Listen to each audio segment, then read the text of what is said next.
Il était une fois deux amis d'enfance inséparables, Shridaman et Nanda. Nanda était un paysan vigoureux, le corps cuit par le soleil. Shridaman, d'une famille bourgeoise, est plutôt blanc, le corps celui d'un Bouddha trop paisible. Un jour, il décide d'aller à la ville. Là-bas, près de la rivière, il y a un vieux temple dédié à la déesse Kali.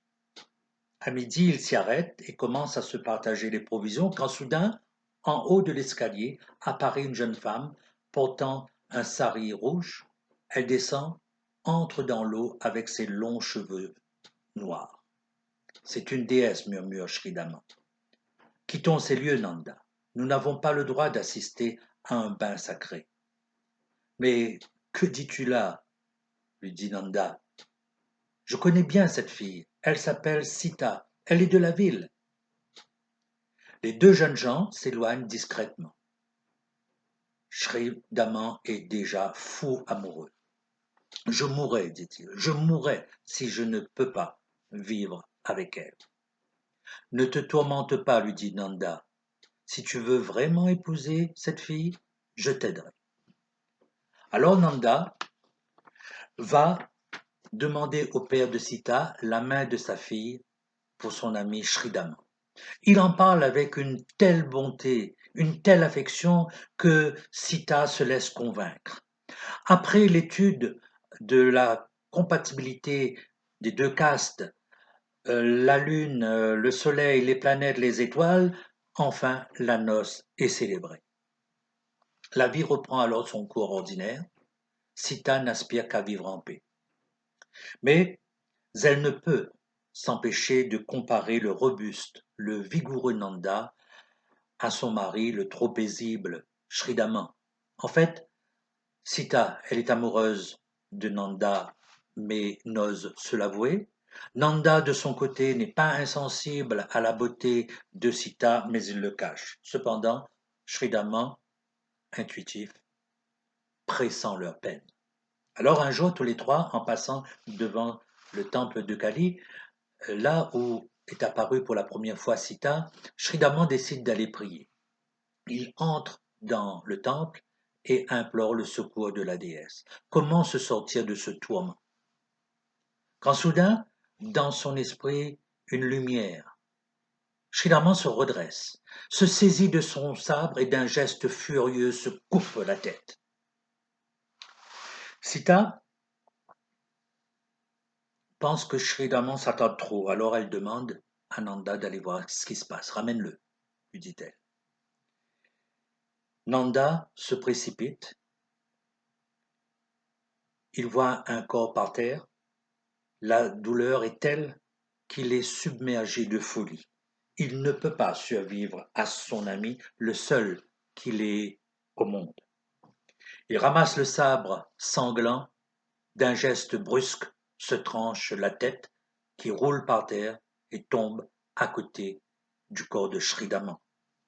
Sita se décide à aller les chercher. Elle entre dans le temple. Dans la pénombre, elle devine, au pied de la déesse, deux têtes, deux corps. Elle s'évanouit. Une voix sonore, impérieuse, terrifiante, tournoie dans son esprit et la réveille. La voix ne cesse pas, c'est celle de la déesse Kali. Deux de mes fils, jeunes et vigoureux, beaux et nobles, viennent de mourir. Ils se sont sacrifiés par ta faute sur mon autel, femme folle et belle. Relève-toi, j'ai pitié de toi. Approche-toi de moi, pose la tête de Shridaman sur son corps et la tête de Nanda sur son corps, récite la formule sacrée que je vais te dire et les deux hommes que tu aimes ressusciteront. Obéis sans faute, femme. Ma bonté ne sera pas deux fois miraculeuse. Alors Sita, dans l'affolement, dans le noir, elle pleure.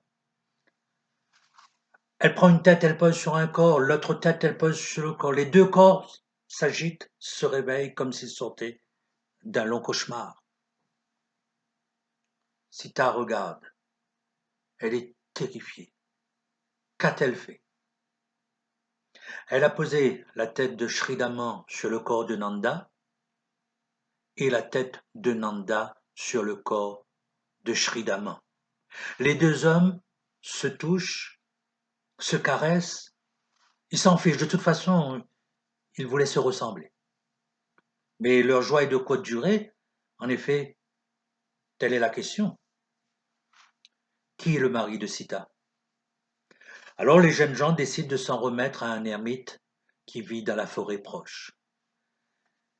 Ils racontent leur histoire, l'ermite réfléchit, lève la main et dit: La belle tête de Shridaman sur le beau corps de Nanda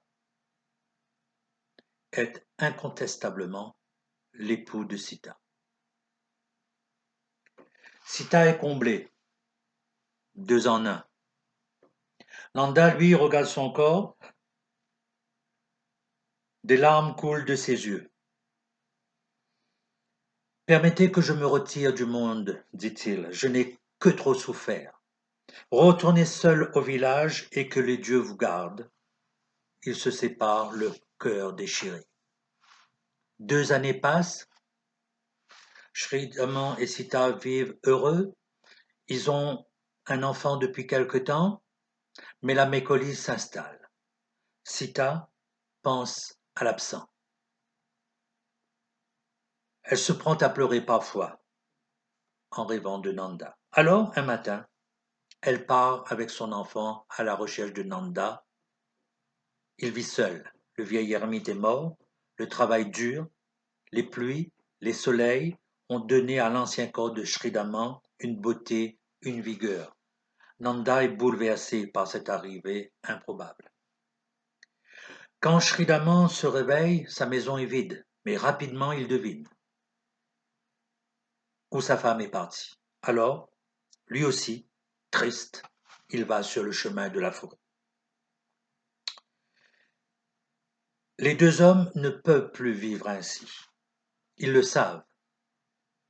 Ils se le disent avec une conviction désespérée.